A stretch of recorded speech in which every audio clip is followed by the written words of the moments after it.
Check mic! Hello everyone! Good morning sa ating Faith. Welcome ka dito if bago ka pa lang, and if lagi kang nanonood sa mga video ko, thank you so much and God bless sa iyo. Share na naman ako ng word ni God ngayon at babasahin ko ito mula sa Mateo chapter 12. Maraming mga verses pero isa-isahin natin. And this time, mag-start tayo dito sa verses 46 hanggang sa 50. So while he yet talked to the people, behold, his mother and his brethren stood without, desiring to speak with him. The one said unto him, Behold, thy mother and thy brethren stand without, desiring to speak with thee.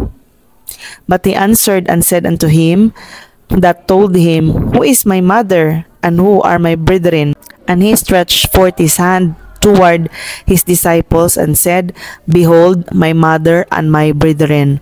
For whosoever shall do the will of my Father, which is in heaven, the same is my brother and sister and mother. So, sinasabi ni Jesus dito na ang totoong mga kaibigan niya, mga kapatid, mga brothers and sister, hindi kaibigan, brothers and sister, at saka mother niya, ay yun daw yung gumagawa sa will ng kanyang ama. So, hindi lahat kino-consider ni Jesus na mga brothers and sisters. So sa atin, sa worldly or sa nakasanayan, iniisip natin lagi na kapag biological natin sila na mga kapatid, sila yung iniisip lang natin na mga kapatid natin. Pero spiritually, sa kingdom ni God, ang kingdom ni God, may iba't ibang kingdom, no? So merong sa nakikita natin sa K-drama, may mga kingdom, meron silang king, meron silang mga queen, meron silang mga armies. Marami silang mga armies. Yung kingdom nila ay nakikipaglaban sa ibang kingdom din. And usually, meron silang mga war para makuha nila yung kingdom ng iba.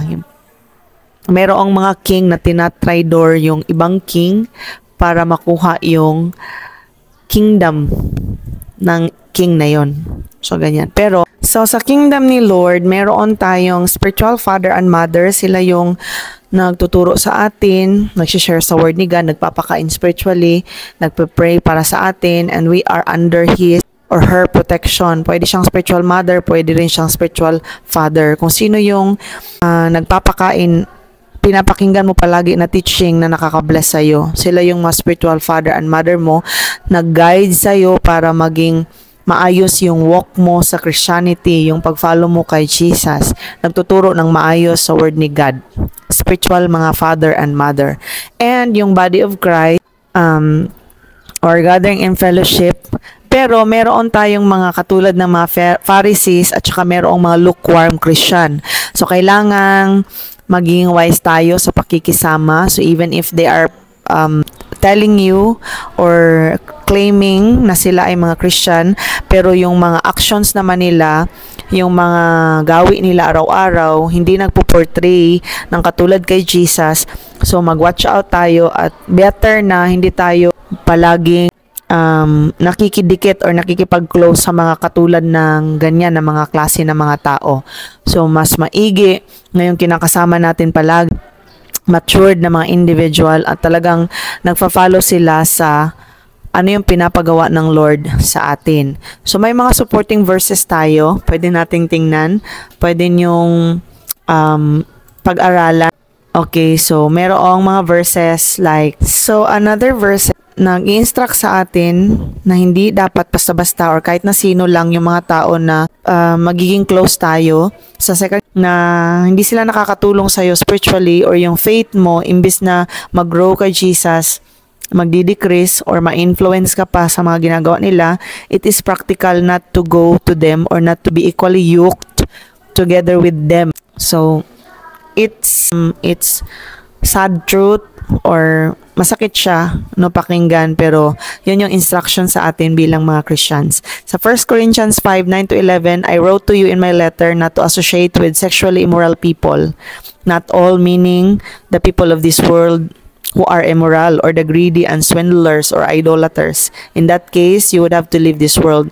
But now I am writing to you that you must not associate with anyone who claims to be a brother or sister spiritually, no? So, yung mga kaibigan at mga kapatiran ko, no, claims to be a brother and sister but is sexually immoral or greedy. So, tinutukoy dito yung mga lukewarm Christian. Kasi kapag sila yung nakakasama natin araw-araw or palagi-lagi, nag-spend tayo ng more time sa kanila, and syempre mga meaningless lang na mga talk, mga not beneficial na mga pagsasama or pag-uusap. So, hindi yan nakakatulong sa iyo na mag-grow ka as Christian. And ang ating focus dito ay mag-reach talaga ng mga lost na mga souls. Ang ating focus ay mag-obey sa will ni God. Ang ating focus ay sumunod kung ano yung instruction ng Lord para sa at Matthew 6:22 to 23, the eye is the lamp of the body. If your eyes are healthy, your whole body will be full of light. But if your eyes are unhealthy, your whole body will be full of darkness. If then the light within you is darkness, how great is that darkness? So, yung ating mga mata, siya yung lamp, no, sa ating body. So, kung healthy yung mata mo, nanonood, nakikinig ng mga magagandang salita ng Panginoon, then your whole body will be full of light. So, ano yung light? Sino yung light? Si Jesus. So, as Christian, we have to listen to not worldly songs, but mga Christian songs, mga worship songs. Pakikinig tayo ng mga magagandang salita ng Panginoon. Magbabasa tayo ng Word ni God. Pero kung yung ginagawa natin, ang ating mga pinapanood ay mga unhealthy, mga poor, daming mga Christian na nagkiklaim sila Christian pero nanonood pa rin ng mga scandal, nagre-research pa rin ng mga pornography and mga horror movies, mahilig sa mga horror movies.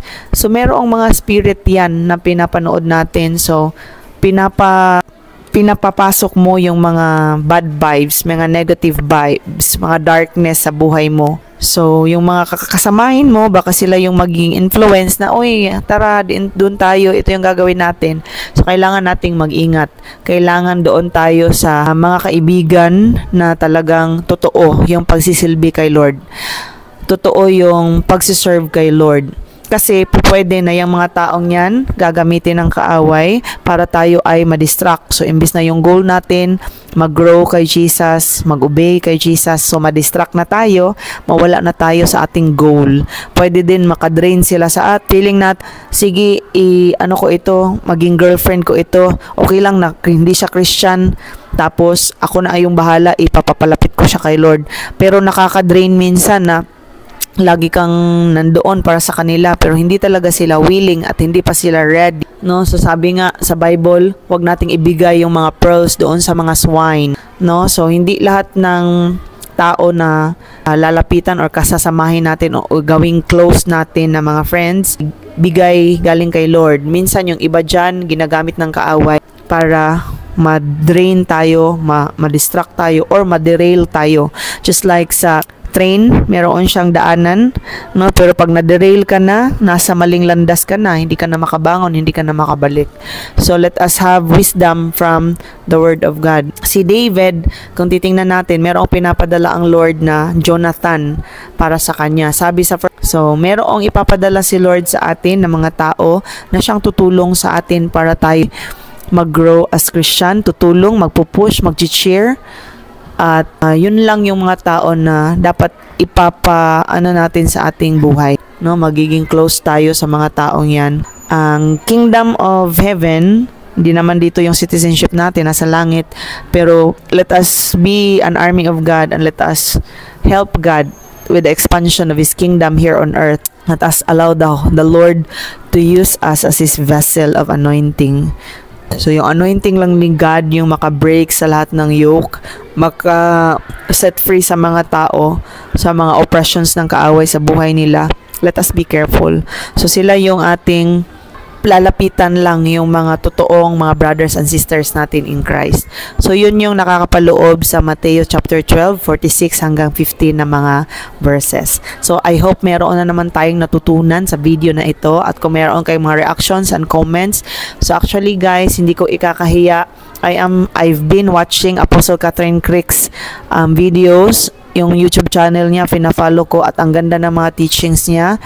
And ayoko nang magiging merong spirit of religion, no? Ayoko na niyan. Every time she prayed and every time na nagmi-minister siya, kahit nakatingin lang ako sa screen, feeling ko na di-deliver ako. May mga lumalabas sa akin na kung ano-anong spirit.